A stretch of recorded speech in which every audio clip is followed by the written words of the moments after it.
প্রিয় দেশবাসী, ভাই ও বোনেরা, আশা করি সকালে ভালো আছেন। আলহামদুলিল্লাহ, আমিও ভালো আছি। বরাবরের মতো ভিডিও নিয়ে আসলাম।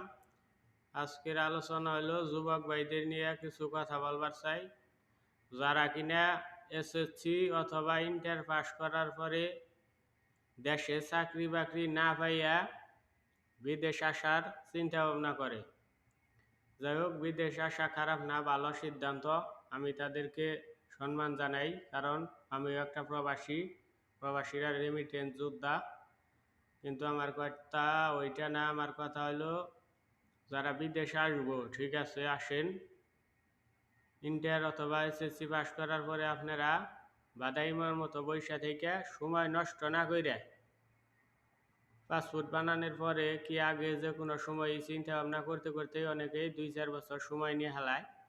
তা না নিয়ে আপনি এসএসসি অথবা ইন্টার পাস করার পরে একটা কাজ শিখেন, স্কেল শিখেন। আমরা আগে ছোটোবেলায় আমি বুঝছি স্কেল মানে সিঙ্গাপুর যাই খালি পরীক্ষা দিয়া এসএসসি পাস করে কিবা খাতা কলমে ওই রকম পাস। আসলে তো তা না। স্কেল মানে কাজের দক্ষতা। আপনি একটা কাজ শিখেন, বিদেশ আসতে পারেন না আসতে পারেন সমস্যা নেই।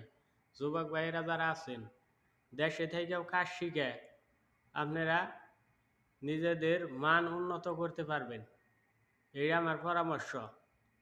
আর যদি বিদেশও আসেন, কাজ শিখে আসেন, বিভিন্ন ধরনের কাজ আছে, ড্রাইভিং, ইলেকট্রিশিয়ান, প্লাম্বিংয়ের কাম, তারপরে হলো ওয়েল্ডিংয়ের কাজ, তারপরে আছে জ্বালাইয়ের কাজ, বিভিন্ন ধরনের কাজ আছে। এইগুলা শিখে আসেন, কাজে লাগবো। বিদেশ করে 5-10 বছর পর আবার দেশে গেলেও আপনি একটা দোকান দিয়ে ওই সমস্ত কাজ করে খাইতে পারবেন, কোনো সমস্যা হবো না।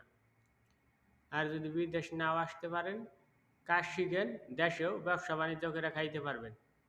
না ব্যবসা শিখেন, যে কোনো ছোটোখাটো ব্যবসা করেন, তারপরে বিদেশ আসেন, আইসে আবার কিছু পুঁজি বাড়াই নিয়ে যাইয়া দেশে আবার ব্যবসা করে খাইতে পারবেন, কোনো শরম লজ্জা হবো না, কোনো সমস্যা নেই। আর আপনারা যদি এসএসসি অথবা ইন্টার পাস করার পরে 2-1 বছর বইসা থেকে সময় নষ্ট করুন, তারপরে বিদেশ আসেন, আইসা কিছুটা ইনকাম করে নয় যান, যাওয়ার পরে দেশে যেয়ে আবার কোনো কিছুই করতে পারেন না, সেই সময় আবারও বেকার, শরম লজ্জায় কিছু করবার হারিন না, অটো গাড়ি সিএনজি নাও চালা হারিন না। পরে আবার 2-1 বছর পর আবার বয়স্ক হইলে বুড়া খেলে আবারও বিদেশে হন নাকি। এই জন্য আমি বলতেছি যুবককাল থেকে একটা কাজ শিখে বিদেশে আসলেও সমস্যা নেই, ভালো হয়। দেশে করে খেলে এটাও ভালো। সবাই ভালো থাকেন। ভিডিওটা ভালো লাগলে লাইক দিন। কাজ শিখলে সব দেশেই